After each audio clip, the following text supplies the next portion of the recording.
Hello everyone! My name is Erica Baby Cipriano.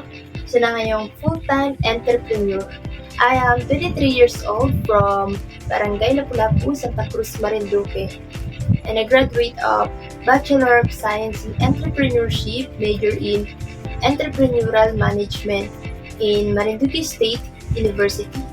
Ngayon naman po ay i-share ko sa inyo yung naging journey ko during my college days. Dati po kasi hindi ko po talaga alam yung pupunin na kurso nung ako'y magka-college, which is siguro kalooban na rin sa akin na makapasok ako dito sa kursong tinapos ko, which is yung entrepreneurship. Kasi dati mahihain talaga ako, hindi ako into business, hindi ako ganun kagaling magbenta. Pero from time to time, na-adapt ko rin naman siya kasi nung first year, din kami tinuturuan na kung paano magbenta, mag-record ng mga simple at mga basic calculations sa pagninegosyo. Siyempre, hindi naman mawawala yung hiya sa atin. Pero dahil para sa grade, siyempre, lahat gagawin natin para makapasa tayo, di ba?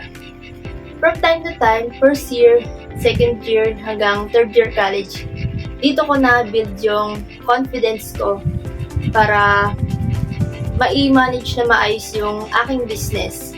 Which is nung una is for the sake of grades lang. Pero unti-unti is na-enjoy ko na rin siya kasi sabi ko ganito pala kumita ng pera. Yung mula sa idea, sa capitalization at all aspect ng business.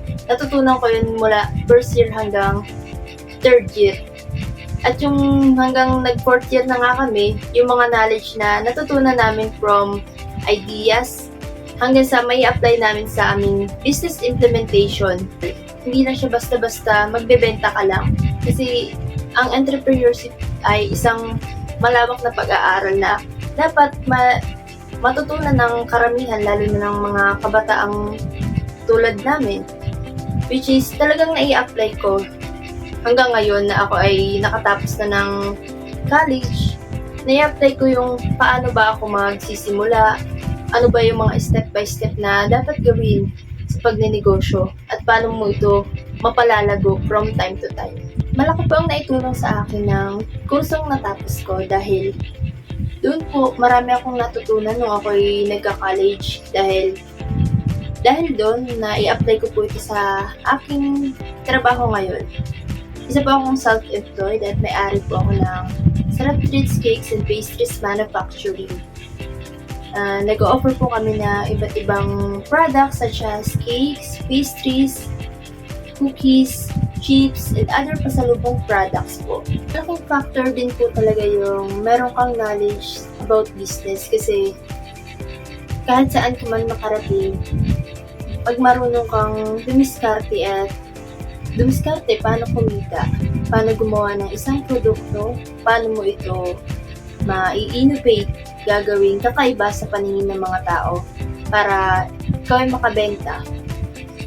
Ako po ngayon ay kasalukuyang nagninegosyo mula sa aking natutunan nung ako'y kolehiyo na nai-apply ko po talaga ng lubusan, which is nakakaipon na po ako paunti-unti muli sa aking pagbabalik sa negosyo. Marami po akong nagiging benta. Yung paano po pag-record, in-apply ko po yun ngayon kung paano po ako magbenta ng mga produkto ko.